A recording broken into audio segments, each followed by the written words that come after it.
नमस्कार। चलिए आज जरा ब्रह्मचर्य की प्राचीन धारणा को समझते हैं, वो भी एक खास पुराने ग्रंथ के नजरिए से। एक बात साफ कर दें, हमारी आज की जो भी बातचीत होगी वो पूरी तरह से इसी दस्तावेज पर आधारित है। मतलब हम सिर्फ उन्हीं दलीलों और तर्कों को देखेंगे जो इसमें लिखे हुए हैं। सोचिए, आखिर हमारे अंदर की ताकत, हमारी जो असली जीवन की एनर्जी है, वो आती कहाँ से है? ये एक ऐसा सवाल है जो हम सब कभी न कभी सोचते ही हैं। और मजे की बात यह है कि ये ग्रंथ इसी गहरे सवाल का जवाब देने की कोशिश करता है। तो इस बड़े सवाल के जवाब में ये ग्रंथ हमें एक कॉन्सेप्ट की तरफ ले जाता है, ब्रह्मचर्य।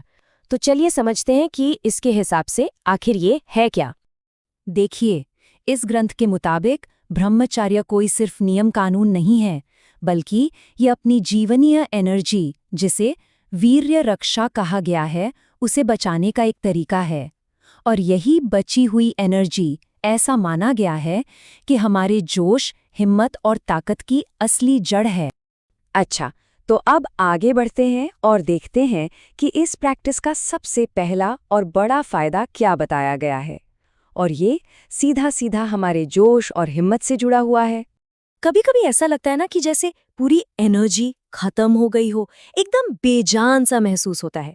तो ये ग्रंथ इंसानों के इसी बहुत ही आम अनुभव को पकड़ता है और बताता है कि ऐसा क्यों होता है।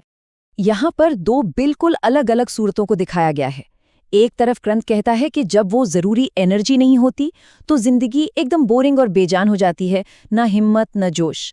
और दूसरी तरफ जब वही एनर्जी संभाली जाती है तो जिंदगी हिम्मत और जोश से लबालब भर जाती है, संकल्प भी पक्का होता है। ग्रंथ का तर्क बड़ा सीधा है।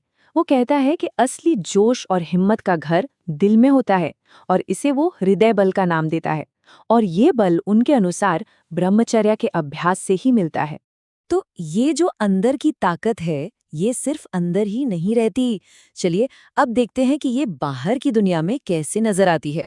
हाँ, तो ग्रंथ का मानना है कि जो एनर्जी अंदर इकट्ठा होती है वो हमारी पर्सनालिटी में साफ साफ झलकती है। कैसे? चलिए एक एक करके देखते हैं। सबसे पहले तो चेहरे पर एक खास चमक, या कहें कि एक तेज के रूप में। फिर आंखों में एक अलग ही स्पार्कल, एक चमक दिखाई देती है। और ये सब चीजें जब मिल जाती हैं तो एक ऐसी इंस्पायरिंग पर्सनालिटी बनती है जिसका असर दूसरों पर भी पड़ता है। तो ग्रंथ के हिसाब से एक करिश्माई व्यक्तित्व का राज यही है। चलिए अब इस ग्रंथ के दूसरे बड़े तर्क पर आते हैं। और ये तर्क ब्रह्मचर्य को हमारी आने वाली पीढ़ियों की सेहत से जोड़ता है। देखिए, हर कोई चाहता है कि उसका वंश स्वस्थ हो। ये एक बहुत गहरी इच्छा होती है।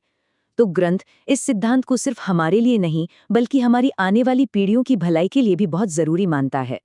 बल्कि ये ग्रंथ इस नियम को न मानने के कुछ गंभीर नतीजों के बारे में भी चेतावनी देता है।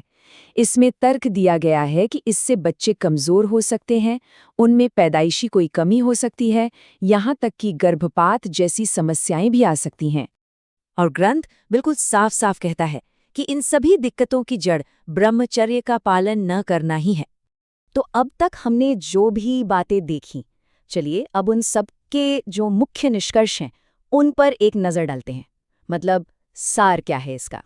तो इस ग्रंथ की पूरी फिलॉसफी को हम दो बहुत ही सिंपल स्टेप्स में समझ सकते हैं। स्टेप 1, अपनी ज़रूरी एनर्जी को बचाना। और स्टेप 2, उसी एनर्जी से अपनी अंदरूनी और बाहरी दोनों तरह की ताकत को बढ़ाना। तो अगर हम सार देखें तो इस ग्रंथ के अनुसार ब्रह्मचर्य के दो मेन फायदे हैं। पहला, पर्सनल लेवल पर, यानी जोश, हिम्मत और एक दमदार पर्सनालिटी। और दूसरा, फैमिली के लेवल पर, यानी एक स्वस्थ और मजबूत संतान। तो आखिर में एक सवाल बचता है, आज की इस मॉडर्न दुनिया में एनर्जी और बैलेंस को लेकर इन पुराने विचारों का कोई मतलब हो सकता है? ये एक ऐसा सवाल है जो सोचने पे मजबूर करता है।